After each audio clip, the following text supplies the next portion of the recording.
Speech ಅಲ್ಲಿ exclamatory sentences ಅನ್ನ ಹೇಗೆ ಅಪ್ಲೈ ಮಾಡೋದು, ಎಕ್ಸ್ಕ್ಲಮೇಟರಿ ಫಾರ್ಮೇಶನ್ಸ್ ಅನ್ನ ಹೇಗೆ means the exclamatory formations we already know.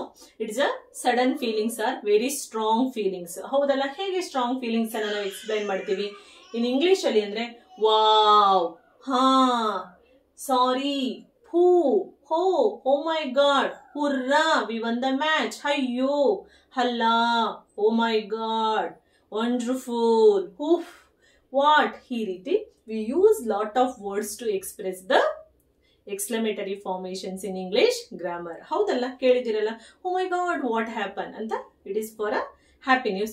Oh my god, really what happened? This is for sorrow news also. Wow, wonderful, wonderful. Wow we use for the expressive something special feelings. ಹೌದಲ್ಲ, hurrah, I won the match, I got a good marks in the examination. That way we are expressive words from the exclamatory sentence. So how can we apply these exclamatory formations into reported speech? Reported speech ಅಲ್ಲಿ ಹೇಗೆ apply ಮಾಡ್ತೀವಿ, ಹೇಗೆ ಕಲಿತೀವಿ ಅಂದ್ರೆ I gave 4 examples for your next examinations for easy. ಇದನ್ನ easy method ಅನ್ನ ಮಾಡ್ಕೊಂಡು ಹೇಗೆ ನೋಡೋದು ಅಂತ ನೋಡೋಣ. ಸೊ ಇಲ್ಲಿ ಎಕ್ಸ್ಕ್ಲಮೇಟರಿನಲ್ಲಿ ನೀವು ಒಂದು ವರ್ಡ್ ಅನ್ನ ಪ್ರಾಕ್ಟೀಸ್ ಮಾಡ್ಕೊಡಿ. exclaimed, it is very important, or cried. ಈ ಎರಡು ವರ್ಡ್ ಬೇಕೇ ಬೇಕು. ಹೇಗೆ ಮ್ಯಾಮ್ ಅಂದ್ರೆ, ಈಗ ಆಲ್ರೆಡಿ ನಾ ಹೇಳಿದೆ, she suggested, she is requested in the imperative sentence. Here in the exclamatory formations we use all sentences for exclaimed. Okay, exclaimed and cried. How? He cried with a joy, he exclaimed with a wonder. Same meanings, no problem. Okay na? Exclaimed with a wonder, he exclaimed with a, ಏನ್ ಹೇಳ್ತೀರಾ? So exclaimed with a happy, he exclaimed with a excitement, he exclaimed with a joy, he exclaimed with a sorrow. ಈ ರೀತಿ ಎಲ್ಲಾ words before we have to use exclaimed or a cried. exclaimed or a cried ಅನ್ನ ಬಳಸಬೇಕಾಗತ್ತೆ. ಓಕೆನಾ? ಹಾಗಾದ್ರೆ ಮಾಡಿ ನೋಡೋಣ ಈಗ ಈ ಸೆಂಟೆನ್ಸಸ್ ಫಾರ್ಮೇಶನ್ಸ್ ಹೇಗೆ ಅಪ್ಲೈ ಮಾಡೋದು ಅಂತ. he said hurrah. ಈ ರೀತಿ ಸೆಂಟೆನ್ಸಸ್ ಫಾರ್ಮೇಶನ್ಸ್ ಆಗ್ತಿದ್ದಾಗೆ you are thinking it's a exclamatory formation. Hurrah, won the match. Won the match, you have to concentrate which tenses it is. Present perfect. Ellide present perfect, sorry, won the match, past perfect. Past perfect allide, remember, win, won. ಹೌದಲ್ಲ, past perfect ಅಲ್ಲಿ ಇರೋದ್ರಿಂದ so sorry, so it is in past simple. It is in past simple. Past simple ಅನ್ನ ನೀವು ಎಲ್ಲಿಗೆ ತಗೊಂಡೋಗ್ಬೇಕಾಗತ್ತೆ? past perfect ಗೆ ತಗೊಂಡೋಗ್ಬೇಕಾಗತ್ತೆ. ಇದಿಷ್ಟು ನಿಮಗೆ ಗೊತ್ತಿರಲಿ. ಓಕೆನಾ? It is in a sentences in past simple. We have to take into past perfect ಗೆ ತಗೊಂಡೋಗ್ಬೇಕಾಗತ್ತೆ. ಓಕೆನಾ? ಸೊ ಹಾಗಾದ್ರೆ ಸೆಂಟೆನ್ಸಸ್ ಫಾರ್ಮೇಶನ್ಸ್ ಅನ್ನ ಎಕ್ಸ್ಕ್ಲಮೇಟರಿಯಲ್ಲಿ ಹೇಗೆ ಅಪ್ಲೈ ಮಾಡೋದು ಅಂದ್ರೆ, he exclaimed, he exclaimed or cried, no problem. ಯಾವ್ದನ್ನ ಹಾಕೋದ್ರೂ no problem, but ಒಂದನ್ನ ನೀವು ಫಿಕ್ಸ್ ಆಗಿ, he exclaimed with joy. ಹೇಗೆ ಹೇಳ್ತೀವಿ? won the match, it is in sorrow news. ಹಳ್ತಾ ಹೇಳ್ತೀವ? no, it's a happy news. so exclaimed with okay, with joy. exclaimed with the joy and exclaimed with the joy ಆದ್ಮೇಲೆ here also we use the that formations in exclamatory formation. Important note ಗಳಿದೆಲ್ಲ ಒಂದ್ ಕಡೆ note ಮಾಡಿ ಇಟ್ಕೊಳ್ಳಿ. we use that in exclamatory formation. Fine. he exclaimed with joy that, next apply ಮಾಡಿ ನೋಡಿ. ಏನು? that he, he past perfect ಗೆ ಏನ್ ಬಳಸ್ತೀರಾ? he had won the match. he had won the match. Easy ಅಲ್ಲ? it is most important. he had won the match. Clear? What we did?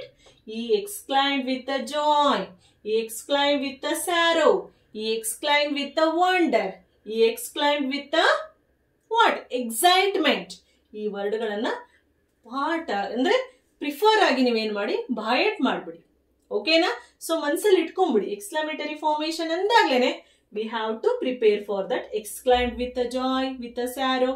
ಈ ವರ್ಡ್ಗಳನ್ನ ನೀವು must and should prepare. Next, Thanvi said, what a lovely garden it is. She went to garden and she looked at the garden and she is feeling what a lovely garden it is. ಏನ್ ಮಾಡ್ತಿದ್ದಾಳೆ ಇಲ್ಲ ಹಾಗಾದ್ರೆ? ಹೇಳ್ತಿದ್ದಾಳ? she is sorrowನ, she is happyನ, she is wonder. ಹೌದಲ್ಲ? ಅದ್ಭುತವನ್ನ ನೋಡಿದ ರೀತಿ ಹೇಳ್ತಿದ್ದಾಳೆ. ಹೇಗೆ ಬರೀತೀರಾ? Thanvi exclaimed. ಆ feelings ಅನ್ನ ಹೇಗೆ ಎಕ್ಸ್ಕ್ಲೈಮ್ ಮಾಡ್ತಿದ್ದಾಳೆ? Exclaimed with wonder. It's very important. Okay na? With wonder that what for? That it is changed into it was very. ಇದೆಲ್ಲ ನೀವು ಸೇರಿಸಬೇಕು ಇಲ್ಲಿ. ಎಕ್ಸ್ಕ್ಲಾಮೇಟರಿಗೆ ನೀವು ಇಲ್ಲಿ ಸೇರಿಸಬೇಕು. ವೆರಿ ಗುಡ್, ವೆರಿ ಬ್ಯೂಟಿಫುಲ್ ಅನ್ನೆಲ್ಲ ನೀವೇ ವರ್ಡ್ಗಳನ್ನ ಸೇರಿಸ್ಕೋಬೇಕು. Very beautiful or very lovely garden. Ma'am ಇದು ಸೇರಿಸೋದ್ರಿಂದ ವೆರಿ ಎಲ್ಲ ನೋ ಪ್ರಾಬ್ಲಮ್, ಏನಾದ್ರೂ ಪ್ರಾಬ್ಲಮ್ ಆಗುತ್ತಾ? ನೋ. ಓಕೆನಾ? It is change into it was very lovely garden. Thanvi exclaimed with a wonder. ಅದ್ಭುತದಂತೆ ಅವಳು ಭಾವಿಸ್ತಿದ್ದಾಳೆ. That it was very lovely garden. ತುಂಬಾ ಅದ್ಭುತವಾದಂತ ಗಾರ್ಡನ್ ಅಂತ ಫೀಲ್ ಮಾಡ್ತಿದ್ದಾಳೆ. ನೆಕ್ಸ್ಟ್ ಈ said what an opportunity it is. What an opportunity. ಅವನು ಅದನ್ನ ಎಕ್ಸ್ಪೆಕ್ಟ್ ಮಾಡಿರ್ಲಿಲ್ಲ. ಸಮಟೈಮ್ಸ್ ಈ ತರ ಆದಾಗ, ಗ್ರೇಟ್ ಆಪರ್ಚುನಿಟಿ ಬಂದಾಗ ಏನಾಗುತ್ತೆ? We are very excite. ಹೌದಲ್ಲ? So how here he exclaimed with excitement. What here? Excitement. He exclaimed with the excitement that it was. Why? That it was what an opportunity. And one more thing you remember, we have to remove what. Okay na? Already ನಾನು interrogative ಅಲ್ಲಿ ಹೇಳಿದ್ದೀನಿ. Interrogative ತುಂಬಾ important. ಈ point ಗಳೆಲ್ಲ interrogative change into assertive. Interrogative change into assertive ಆಗಿ convert ಆಗಬೇಕು.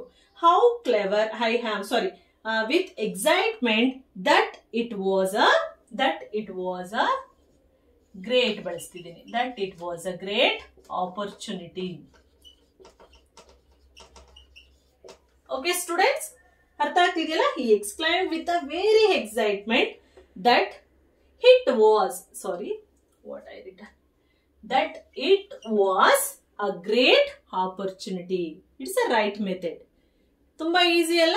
ನೀವು practice ಮಾಡಬೇಕಾಗಿರೋದು exclaimed with a excitement, exclaimed with a wonder, exclaimed with a joy, exclaimed with a excitement. ಏನ್ ಬಳಸ್ತಿದ್ದೀನಿ? Normal conjunction that and grammar tenses ಅನ್ನ ಏನ್ ಮಾಡಬೇಕು? Present ಅನ್ನ ಪಾಸ್ಟ್ ಗೆ, ಪಾಸ್ಟ್ ಅನ್ನ ಪಾಸ್ಟ್ ಪರ್ಫೆಕ್ಟ್ ಗೆ ಅಪ್ಲೈ ಮಾಡಬೇಕು.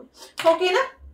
ನೆಕ್ಸ್ಟ್ ವಿಧಿ shed how clever I am. How clever I am ಅಂತ ಹೇಳ್ಕೊಂತಿದ್ದಾಳೆ. ಹೇಗೆ ಹೇಳ್ತಿದ್ದಾಳೆ? ವಿಧಿ exclaimed with happy or wonder. Anything you write with happy. Exclaimed with happy. How clever I am. How clever? You have to change into interrogative into assertive sentence. She was. I am. Present continuous alide. Present continuous alide. You have to change into past continuous. She was very clever. Clear? ಅರ್ಥ ಆಗ್ತಿದೆಯಾ? She was very clever. ಈ ರೀತಿ ಇಲ್ಲಿ very ಸೇರಿಸುವಂತದ್ದು, very beautiful. ಓಕೆನಾ? ಇಲ್ಲಿ ನೀವು extra formations ಮಾಡೋದ್ರಿಂದ ಏನು ತೊಂದರೆ ಇಲ್ಲ. Because meaningful, more meaningful adjective words ಅನ್ನ ನಾವು ಜಾಯಿನ್ ಮಾಡಿದಾಗ ಆಗುತ್ತೆ. Nothing to worry. So you have to concentrate. Exclamatory formations, it's a sudden feelings or strong feelings ಅಂತ ಗೊತ್ತಿದೆ. So what are the words we use to exclamatory formations. I gave some examples here. Then we have to move for examples. So first we need to understand about the reported speech. Exclamatory anna ನಾವು ಹೇಗೆ ಅರ್ಥ ಮಾಡ್ಕೋಬೇಕಂದ್ರೆ exclamatory ನಲ್ಲಿ we have to practice exclaimed one word, otherwise cried with a joy. ಇದೆಲ್ಲ sentences ಅನ್ನ ನಾನು cried with a joy, cried with a wonder, cried is used for sorrow news and also happy news. Okay, fine. So exclaimed and cried is a compulsory word, and we used that as a conjunction for exclamatory formations, remember. Then here also interrogative change into assertive sentences. This is the most important, and as it is, tenses will be applied. Present will be past, past will be past perfect ಅನ್ನ apply ಮಾಡಿದ್ದೀನಿ. ಈ ಎಲ್ಲಾ examples ಜೊತೆಗೆ you have to take some other examples from your previous papers. Otherwise anyway ಎಲ್ಲಾದ್ರೂ ನೋಡಿ, ತೊಂದರೆ ಇಲ್ಲ. ಓಕೆನಾ? ಅಗೇನ್ ಅಂಡ್ ಅಗೇನ್ ನೀವು ಇದನ್ನ ಪ್ರಿಪೇರ್ ಆಗೋದ್ರಿಂದ your examinations definitely will be easy ಅಂತ ನಾನು ಹೇಳ್ತಿದ್ದೀನಿ. ಸೊ ದಿಸ್ ಮಚ್, ಇದೆಲ್ಲ ನಾನು ಏನೆಲ್ಲ ಕೊಟ್ಟಿದ್ದೀನಿ ಇದೆಲ್ಲ ಬಂದು ನಿಮ್ಗೆ ಪ್ರೆಸೆಂಟ್ ಅಲ್ಲಿ ಆಲ್ಮೋಸ್ಟ್ ಇದೆಲ್ಲ ಟೆನ್ಸಸ್ ಅಲ್ಲೂ ಅಪ್ಲೈ ಆಗಿದೆ. ನೋ, ಇದು ಬರೀ ಪ್ರೆಸೆಂಟ್ ಏನಾ ಮ್ಯಾಮ್? ನೋ, ಪ್ರೆಸೆಂಟ್ ಪಾಸ್ಟ್ ಎಲ್ಲದರಲ್ಲೂ ಕೂಡ ಇಂಪ್ಯಾರೇಟಿವ್ ಮತ್ತೆ ನಾನು ಎಕ್ಸ್ಕ್ಲಮೇಟರಿಯನ್ನ ಅಪ್ಲೈ ಮಾಡಿದ್ದೀನಿ.